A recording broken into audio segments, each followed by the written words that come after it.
来继续来看国内第一间的廉价航空台湾虎航，今仔日是挂牌就市创新版，一开盘马上就道顶起停，顶就航空股的股王。这嘛是台湾人22年来再度有航空公司的股票就市来交易。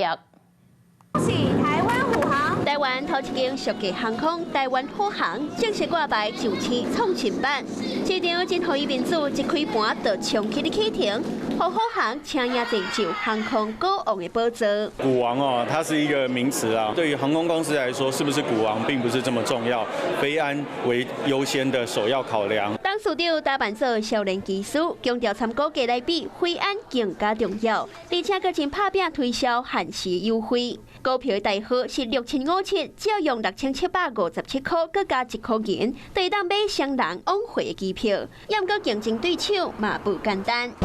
新武航空伫咧菲律宾的第2航点克拉克，共一天开航，而且损益拍平目标已经提早达成，后一步就是要拼就市。我们当然期待这个伙伴同行、同业、友航、星宇也能够一起来加入这个行列，在这个非常窄的这一个航空产业里面，我相信我们彼此都是给予祝福和支持。因为疫情影响，虎航2020年想要转上市柜的美梦去互拍甲脆糊糊，如今是转到创新版来挂牌，条件有较松力。只要公司成立满一档有1档以上的业务记录，普通股股份发行的总额有达到1亿，而且互发行股数达到1000万股以上的证券承销商，上市辅导6个月就会当上市。因应到可能今年在整个航空业复苏的力道，那虎航如果要等到整个财务状况许可，再挂到所有上柜跟上市，我觉得时间会拖得有点长，所以公司选择说在创新板挂牌，我觉得也跟目前他们的一个资金的筹资有关。投资市场首航，虎航是顺利起飞，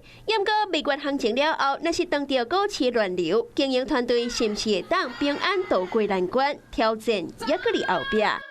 Hello， 我是谢嘉璇。想要掌握最及时的新闻资讯吗？赶快订阅、按赞、开启小铃铛，锁定华视新闻 YouTube 频道。